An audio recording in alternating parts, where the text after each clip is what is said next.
How many Yankees fans do we have here? I'm going to give you a generous 10. How many Mets fans?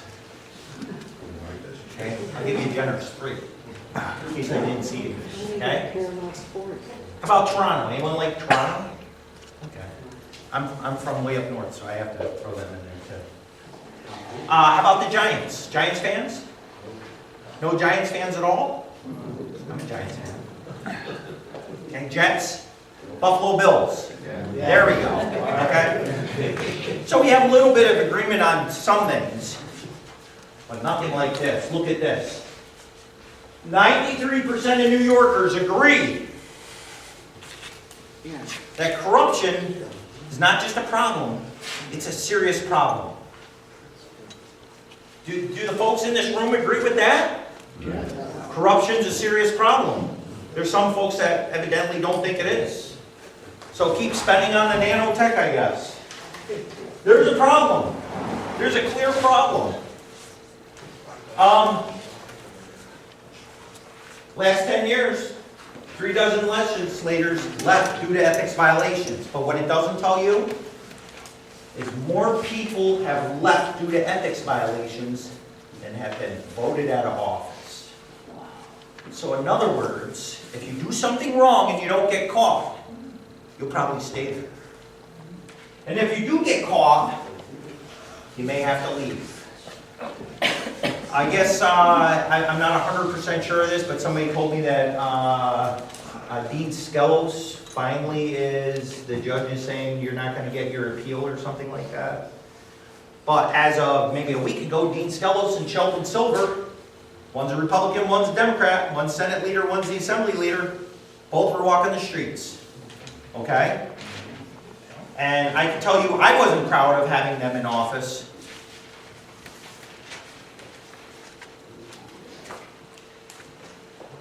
So a lack of transparency, as I said before, is less value for your tax dollars because that means the money you're paying, whether you're paying it to the city of Utica, whether the county, whether the state, whether the school, okay? Without transparency, you're going to get less value for your dollar. And it doesn't necessarily mean people are corrupt. Like I said, you didn't go to the meeting and you didn't say, hey, listen, you know, there was a lady in the room that said, hey, are you going to mark that curb there so that people don't run over? Bang. You just made a difference in the community. You could have saved some kid's life by saying that. Kudos to you, you know? And it was that simple. Nobody was ridiculing the guy. They just said to him, hey, listen, if you paint that, you know, so people can see it, it might make it better. So that's great. That's what we want to do. So let's talk about the Transparency Project and what we do at Reclaim with that. To get your documents, okay, normally you have to go and submit what they call a FOIL request, Freedom of Information Law, okay? You would think the government would have done this, but they didn't. Reclaim New York went ahead and created a method so that you can go to our website through the Transparency Project and you can submit a FOIL request through there. As a matter of fact, I would ask that you all try it out, you know, and see if there's information you're looking for. You don't want to do it just to harass your government, okay?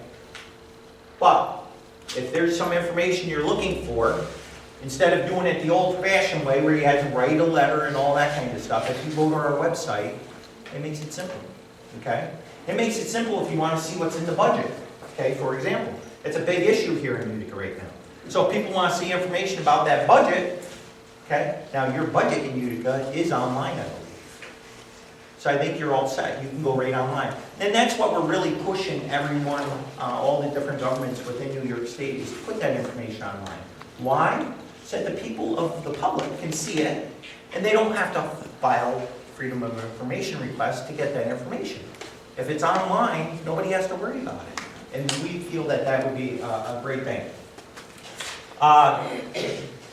The other thing that we do with our Transparency Project is we have a way that you can go on there, and you can find out where your government's website stands. When I say that, I mean it shows different things that you can give a score to. Like, for example, do they have the budget online? I will tell you, Utica does. Kudos to Utica for that, okay? Do they have the name of their records access officer online? Do they have contact information for the elected officials? Okay? This is all good stuff. And the folks in our office don't go on that part of the website. That is up to the people in the community to do that. So you can go onto that part of the Transparency Project. You can see where your government stands. And if you say, hey, no, my government's starting to they put all the phone numbers up there. You can check mark that box. And that's a great thing, because if we can get all the different entities to do that stuff, that'll be sweet for everyone. You know how to get a hold of the people. You can say, hey, councilman, you know, my sidewalk just, you know, had a hole come in it or something, you know. You can reach right out to them and let them know what's going on. So that's something that we feel very strongly about. Governments throughout New York. And I am proud to say that in our whole region, it seems that most of the governments have done great. And we only submit one FOIL request. There's been people saying that we inundate the governments with them. We don't do that. We send them one, okay? And then we put that on our website so the public can see it, okay? Now, do we continue to do that every year to update the information? We don't, okay? It's not like they give us capes and we go around and do all this kind of stuff. That's up to the public. But there were some governments on Long Island that outright refused to give the information to us. And they outright refused to give it to the citizens. And a lot of them were Republicans. And Reclaim New York came in and said, you can't do this. And we sued them. We didn't sue them for money. We sued them for the records. And every one of those governments wound up giving us the records. Why? Because the law was on our side. We were not asking for anything unreasonable. We were asking them for their checkbook. Why? Because that's something that is afforded every person in this room. Every person in this room has the right to look at that information. So we've done quite a bit of Central and Northern New York, and most of the governments up here did phenomenal. Some of the governments, they're so small up here that they don't really have the ability to churn that information out in a rapid fashion. But most of them, we have no problems. Nobody in Central and Northern New York had a problem, so it was great. So I'm really proud to say that. So I guess we can say we don't have as many problems as they do in other areas. And the reason why we feel this is important is, if you remember years back, Albany created what they call some kind of commission. Started with an M. Moreland Commission? Does that ring a bell? Moreland Commission?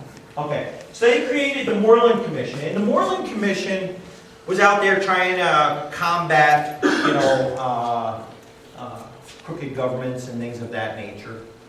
And what happened was, they started looking at the executive branch, and all of a sudden the Moreland Commission was let go. Now, this can happen no matter what party they're in. I don't care where you are, Republican, Democrat, conservative, liberal, whatever it may be, somebody is, this same thing can happen. That's why we feel it's up to the citizens, and it's citizen-driven oversight. We say that over and over and over. Why? Because it's not up to Reclaim New York. It's up to the people in the communities to look at the information, to find out what's going on, and you guys have a knowledge of the community. I heard the folks in the room this evening talking about the different streets and how they were concerned about this. That's great stuff. Right to the man that's dealing with that. That is phenomenal, and that's what this is about. Kudos to everybody that spoke up, because to engage the process like that is what this is really all about. Okay, so at Reclaim New York, we have 10 things that we feel will make New York more affordable, okay? And the one thing I've learned about life, when you have different people running for office, or different friends, or whatever the case may be, you're not going to agree with everyone 100%, okay? There's nobody in this room that's going to agree with me 100%, I know that. And I know sometimes when I look in the mirror, Sometimes I change my view on something. Matter of fact, I talked to somebody about that this evening. She's going to change my view. So maybe we'll have that conversation. We'll change some of those views. But the point is, nobody agrees with everyone 100% of the time. But these are some of the things that we feel could make New York State more affordable. Improving transparency. Because when you don't see where the money's going, or they're spending money on things that are really not going to help the community, that's important to let them know, okay? So, but you have to be able to see it to make that happen, okay? So we feel, you know, when citizens get that information, it's going to make it better. We also feel the state legislature, who is not responsible to the citizens as far as freedom of information law requests, we feel that they should be. And the governor agreed. Now, I don't recall how the Assembly voted on that, but I do know that the Senate Republicans voted against it. They did not feel that was important. But we do. We feel that's important. Open government is a healthy government. I think we can all agree on this. If they're convicted, they should lose their pensions. If somebody's convicted of the things, especially like Sheldon Silver and Dean Skelos, they should lose their pensions. Did they? No, we're not 100% sure yet. Now, I think that one of them, I don't know whether it was, I think it was Sheldon Silver, and I just heard this yesterday. They said that the judge denied his appeal. Now, that was through word of mouth. I don't know if that really happened or not. And the other one, Dean Skelos, I have no idea where that was. But that was mentioned to me. Yes, ma'am. Can we wait till the end for the questions, please? Okay. Open up our political process. Okay. We all see, again, I'll cite you the same example. Dean Skelos and Sheldon Silver were in there long enough that they knew how to game the system. He had expensive accountants. And he doesn't pay anything in taxes. Lower taxing rates, okay?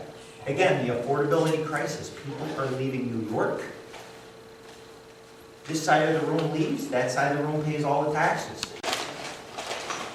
Has anyone ever interacted with county officials or city officials and had them discuss unfunded mandates with you? Scaffold law? No?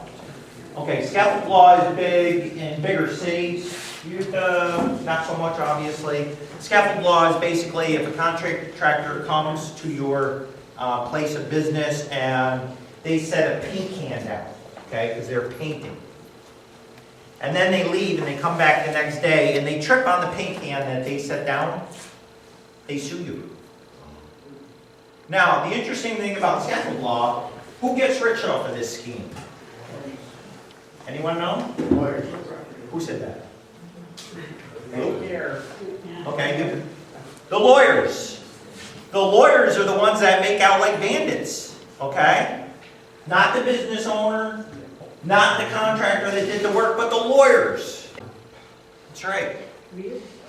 One state, New York, okay? Medicaid. Medicaid's an important program, but we feel that we should bring our benefits in line with federal standards. Reform public employee pensions. So,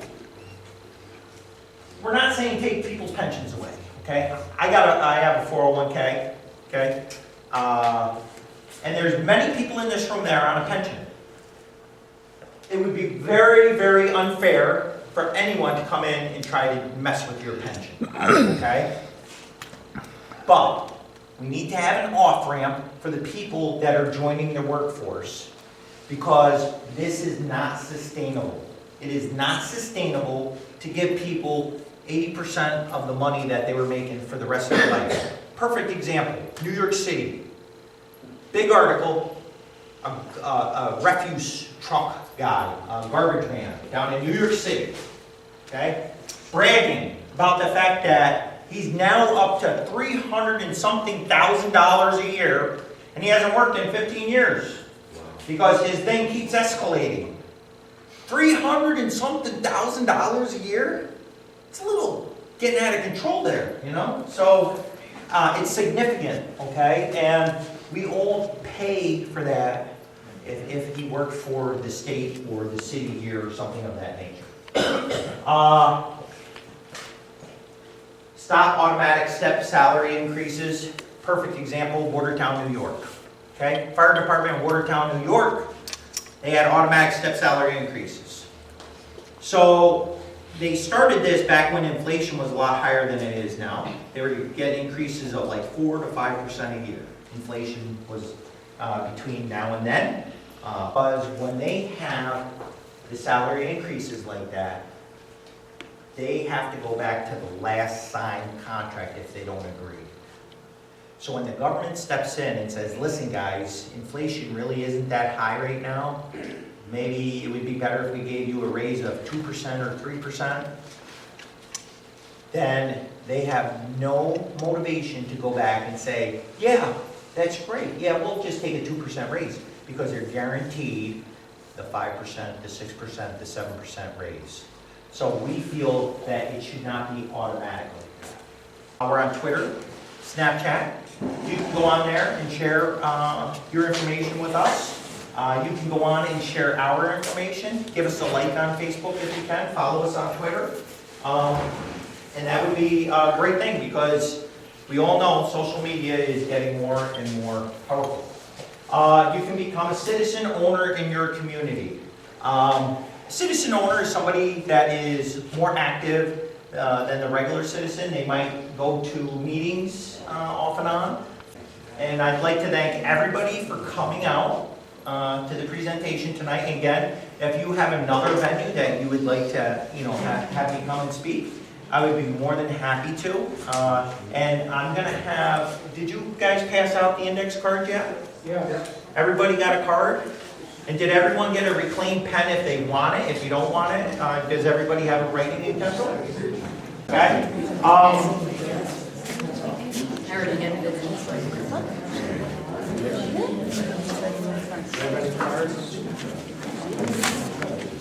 Folks, Tim will be asking the questions and I will be giving the answers, okay? Does anyone have a problem with that? Okay, good. Thank you.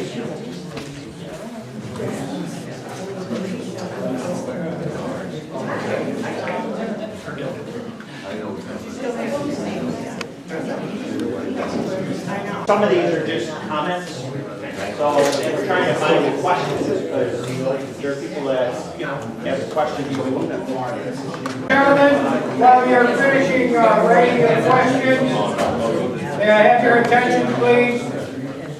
This is Mike Bozak from the Landmarks Society, and he has just a brief announcement about an event that's going to be happening.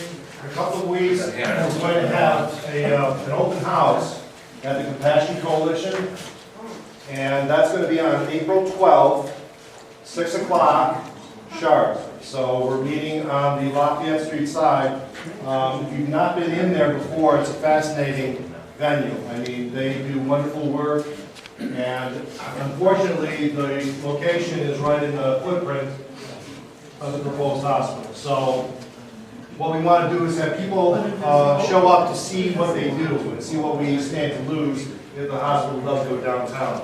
So again, it's free, open to the public, 6 p.m. April 12th, which is Thursday. And there are these, if you want them, we can pass them out. But this is going to be a great. This is going to be a great. What about Lincoln Avenue? I'm not sure how germane this is. Isn't it misleading to give an example of someone making $300,000 on a state pension when the average teacher retiring after 30 years makes $67,500? Okay. I think that was a comment, but I'll still answer that. Yes, please. Okay, that's fair. So I bring that example to your attention because it shows how out of control some of these things get. $67,000 is more than reasonable. And but when you have somebody, and the key is, it was in front of me because it was in the newspaper article, and it was such a striking number. But it's an outlier, that's my point. It is an outlier, but it So shows why you. not? Please, I'm answering the question, okay? It shows you how out of control it can get, okay? And that's the point of it. On average, everyone in this room, you know, is going to be a reasonable person. But you may get some people that are not. And that is exactly why we brought that example up, because that is how out of control sometimes it gets. For one person. Okay, thank you very much. Question asked and answered. Question, cost of living in New York State includes a huge metropolis, which will greatly skew costs of living costs for the state. How do you account for that? Great questions. So the data that you have in your folders is data that is based on Utica, okay? It's not based on any other place, it's based on Utica, okay?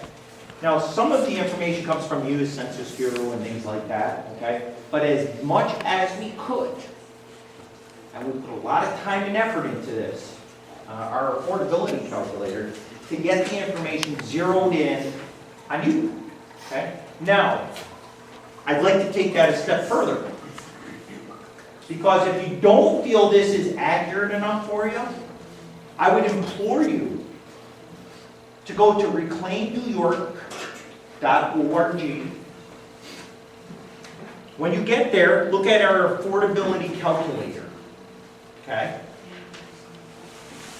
We ask about 10 different questions. We do ask for your zip code. We don't care about your street address or anything of that nature. And the zip code is why? Because everyone has different sales tax rate, okay? And you can find out what your specific example is going to be, because this is an average, okay? Your cell phone bill, I will almost guarantee you that your cell phone bill isn't the same exact price as the cell phone bill in here. Some people are going to be more, some people are going to be less, okay? Your taxes on your home are not going to be exactly what they are on here. Some will be more, some will be less. This is to give people an idea, okay? I'm not doing follow-up questions, I'm sorry. Well, no, I'm the one who asked the question. You were saying New York State was the second highest cost, most, and that's what I was referring to. It has New York City. Okay. That's what I was talking about. That's right. So, if you go onto our website again, it's reclaimnewyork.org, to our affordability calculator, you can plug in that information to get your specific report, okay?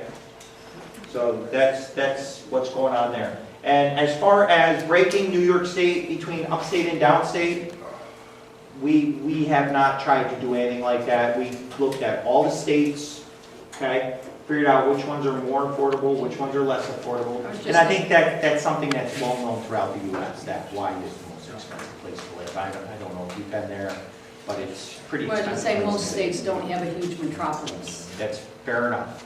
Point taken. Okay. Thank you, Question sir. asked and answered, both a combination comment and a question. It's about the loss of the pensions for the two legislative leaders Sure. that are in trial. The question part of it is, what about their wives? Okay. That's a fair But question. if you take the pension away from them, Sure. their wives. Okay. And I think that's it. Did everybody hear the question? Okay. So the question was, I made a statement that if somebody is in office and they are convicted, as may happen with Sheldon Silver and Dean Skelos, I gave those exact examples before, they said, what about their wives? Okay? So, is the person that asked that question still here? No. No? She left. Okay. So I assume that if I go rob a bank, that my wife should still get my pension. okay? We're a society of law, okay? And I am sorry, my heart would go out to that person's wife or husband if it was a legislator that had a husband and that happened to, okay? My heart goes out to them. But you can't tax the people of New York for the people that are committing the crimes that are making it harder for me to buy clothes for my daughter to go to school. If they want to be criminals, let them be criminals and let them get locked up, but let them know that they're not going to get paid. And I do feel bad for their wives, but I feel strongly about this. What's good for one person in society is good for someone else. And if they wanted to commit the crime, then they will do the time, and that's how I feel. Didn't Thank we you. vote on this? I mean, I thought we voted on that. The last That was a proposition. those are all the questions that were written, There's one more in the there's back, some right others there. that are very- Oh, and there's one There's a there. request.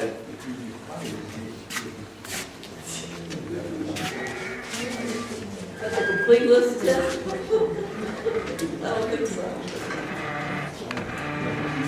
Well, this touches on one of the things you mentioned about you.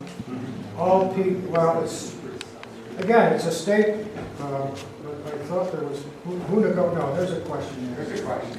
All people being paid with taxpayers' dollars should not be represented by a union. Who negotiates the contract? That's the question.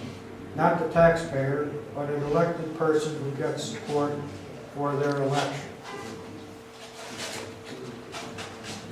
Sounds like a statement. But somewhere there's a question, but a good part of it was. So I think what they're saying is, It's more of a statement than a question. the person that is negotiating the contract is an elected official, is that?